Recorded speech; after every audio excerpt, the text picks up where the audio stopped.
Rich. Rich. What's going on? Oh, good. Okay. Yeah. Yeah. Hello, good. Hello, Charles. Yeah, I'm with you. John Adult has been discovered. Wow. On my way to the place right now. Hold on, good. Listen to me. Don't make any move. Wait for us. I repeat, wait for our call. Good. You have it well. Max it for you do what you. Please be fast.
Start it.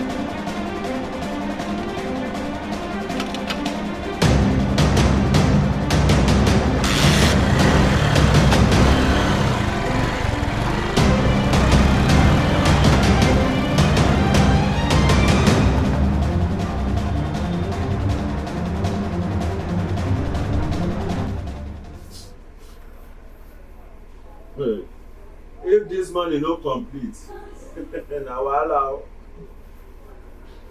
Ẹ̀yin jayé lọ ná.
Ṣé rí ọjà tẹ́ ń páàkì yìí ẹ máa gbé lọ sí Ìkẹjà airport hotel 3 a.m. ní flight yẹn ló máa land tí bàbá yẹn bá ti bọ́lẹ̀ báyìí ẹ target ẹ ẹ bá ti target ẹ tán ó máa fún yín ní signal 9 5 4.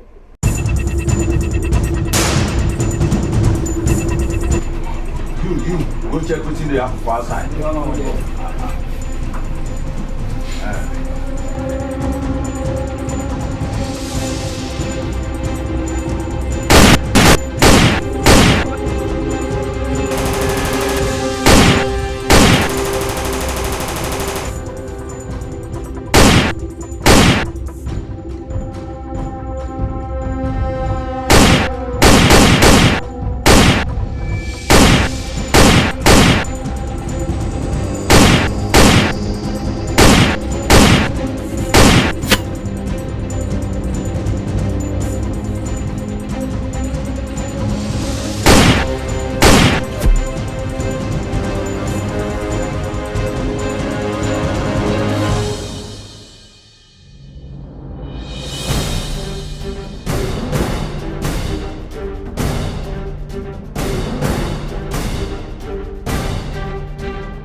But this thing I confirm Walong, I dey tell you.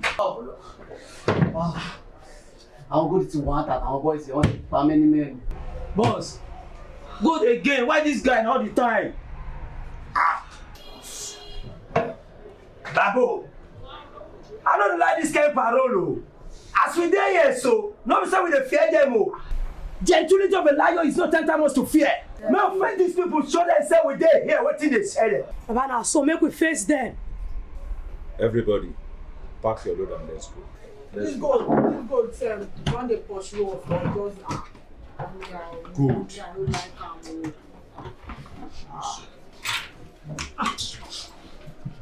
yeah.